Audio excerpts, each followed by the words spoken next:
महमल, आपके क्या take away है इसके ऊपर? देखिए लीना, इस वक्त जो है पाकिस्तान के 3 बड़े मसाइल हैं। एक है मुआशी बहरान, एक है सियासी बहरान जो पॉलिटिकल पोलराइजेशन है, और एक ये दहशतगर्दी। ये बहुत बड़े और कॉम्प्लेक्स पेचीदा किस्म के मसाइल हैं, लेकिन ये सब के सब इंटरलिंक्ड हैं, क्योंकि कोई भी एक चीज जो है वो दूसरे के ऊपर उसका इम्पैक्ट होता है।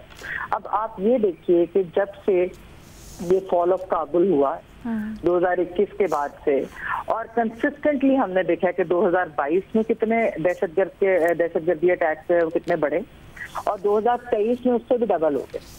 और आपको याद होगा कि उस जमाने में जब ये सब कुछ हो रहा था, ये जो नेगोशिएशन चल रही थी, रीसेटलमेंट की बातें हो रही थी, तो साफी साहब जैसे लोग लिख रहे थे कंसिस्टेंटली कि देखिए जो अफगान तालिबान है और टीटीपी है, ये वन एंड द सेम है, इनमें इनकी आइडियोलॉजी में कोई खास फर्क नहीं है, इनके दरमियान जब आप डिफ्रेंशिएट करते हैं ऐसा नहीं है। लेकिन क्या होता था, जब ये हम बातें करते थे, इस प्रोग्राम पे भी होती थी, तो कहा जाता था ये गद्दारी वाली बातें करें, किस किस्म की बातें करें।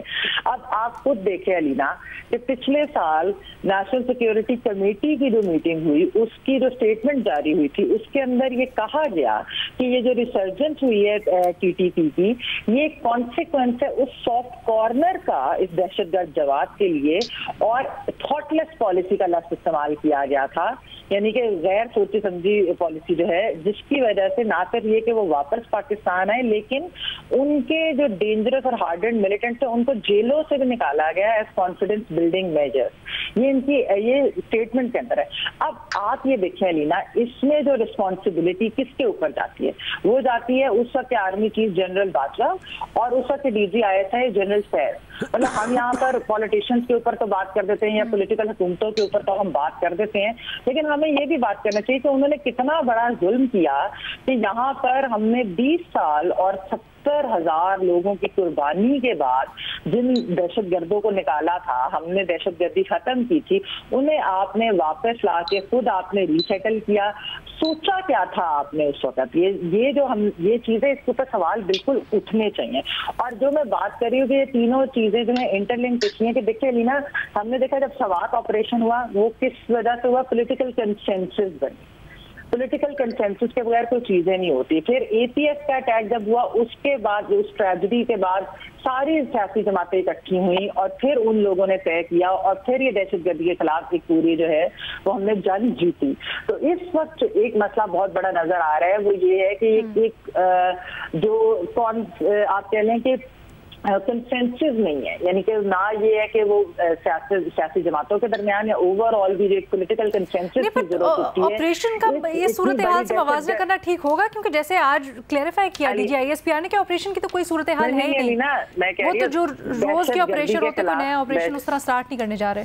नहीं लीना, मैं ये बात कर रही हूँ कि जो दहशतगर्दी के खिलाफ आपने जो पॉलिसी अपनानी है, उसके लिए एक पॉलिटिकल कंसेंसस होनी चाहिए, सब लोगों को साथ होना चाहिए, तभी हम दहशतगर्दी का मुकाबला कर सकते हैं। इस वक्त क्योंकि लैक ऑफ पॉलिटिकल कंसेंसस है, तो उसकी वजह से भी ये सब कुछ हो रहा है। और दूसरा ये है कि जो हमारी माजी की जो पॉलिसीज थी, जो हमारी फ्लॉड पॉलिसीज थी, उनके ऊपर उनको खत्म करके कंसिस्टेंट पॉलिसी बनाने का भी बहुत अशद जरूरत है कि ऐसा ना हो। एक पॉलिटिकल कंसेंसस और एक कंसिस्टेंट पॉलिसी दहशतगर्दी को फाइट बैक करने के लिए लाजमी चाहिए।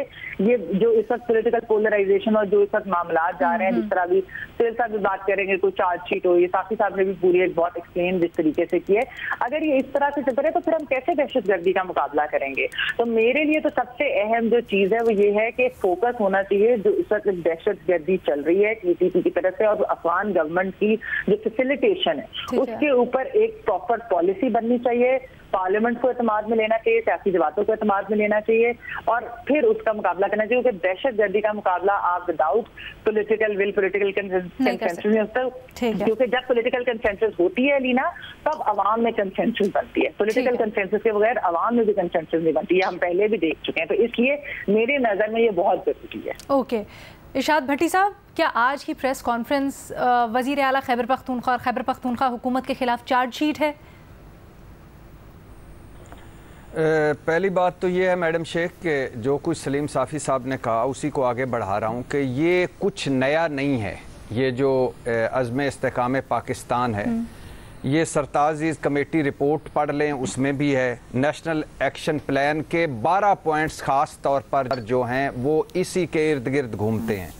और ये वाकई साफ़ी साहब ठीक कह रहे हैं, एक सियासी मसला भी है, एक नज़रियाती भी है, मुआशी भी है, सोशल भी है और फ़ौजी मसला भी है।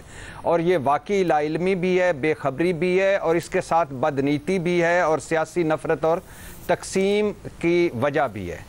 दूसरी बात मैडम शेख, प्लीज़ इस तरफ मत जाएं और कोई अगर सोच रहा है तो मत सोचे कि ये किसके खिलाफ चार्जशीट है, कौन चार्जशीट दे रहा है और कौन नहीं दे रहा।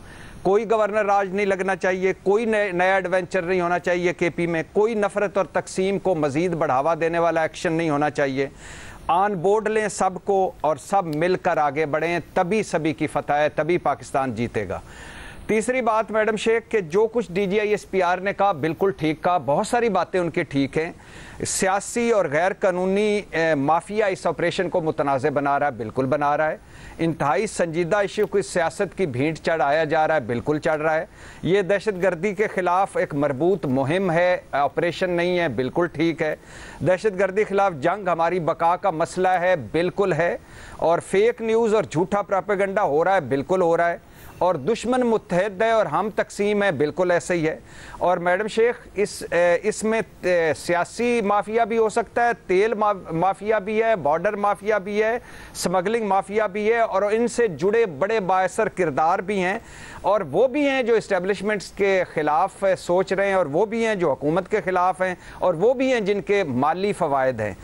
और लिहाजा मैडम शेख चूँकि नीयतें ख़राब हैं, हमारे यहाँ हर काम में ज़ाती मफाद के लिए होता है, चूँकि सियासी नफ़रत और तकसीम इंतहा पर है, चूँकि सियासी पोलराइजेशन इंतहा पर है, तो लिहाजा अज़्म इस्तेकाम पाकिस्तान या लफ्ज़ आप सोच देखिए, अज़्म इस्तेकाम पाकिस्तान, अब इससे भी लोगों को चिढ़ है। अब ये भी मुतनाज़े होना था, ये वक्त भी हमने देखना था।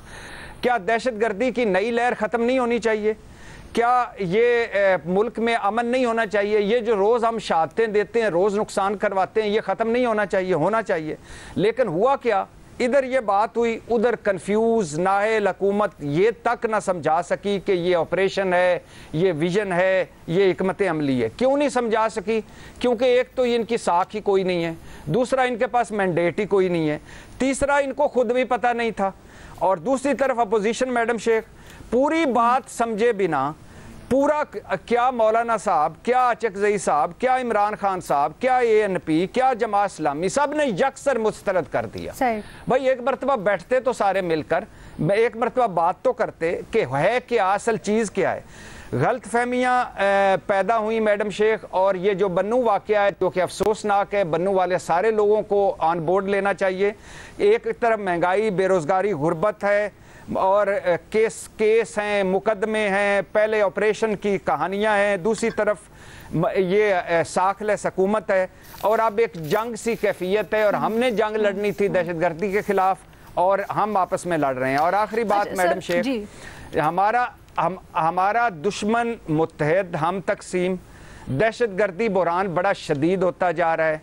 मैडम शेख सबको एतमाद में लें, सब मिलकर बैठें, केपी हुकूमत को ऑन बोर्ड लें, अपोजिशन इस मामले में हुकूमत का साथ दे, अपनी फौज, अपनी पुलिस और अपने लॉ एंड ऑर्डर के इदारों के साथ खड़े हों, खुदा के लिए इकट्ठे हों। सर अभी आपने कहा मुझे एक दो सवाल होगी, सबको जला देगी।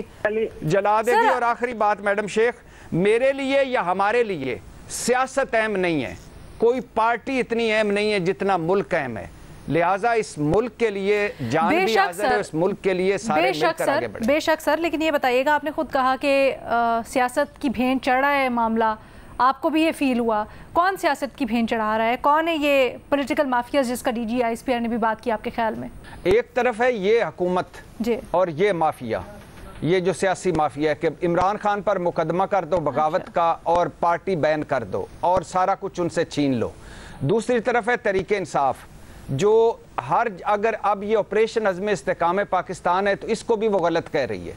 तो ये बेसिकली नफरत और तकसीम है इस सियासत की। और इस वक्त जो मुल्क में जो कोई चीज़ समझ ही नहीं पा रहे, ना कोई समझना चाहता है, सारों के अपने अपने मफाद हैं। आपके ख्याल में ये पॉलिटिकल माफिया कौन है जिसकी तरफ इशारा किया DGISPR ने?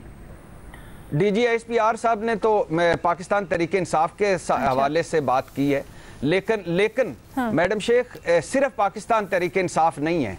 ठीक है। ये जब आप एक पार्टी पर पाबंदी लगाने की बात करेंगे, उसको मुल्क दुश्मन डिक्लेयर करेंगे और बगावत के मुकदमे उसके सरबराह पर करेंगे तो मजीद सूरत हाल खराब होगी। तो लिहाजा ये एक बड़ा पेचीदा सा मामला है और इस गुत्थी को बड़ी सब्र और तहम्मुल से सुलझाना होगा। ये दिलचस्प है।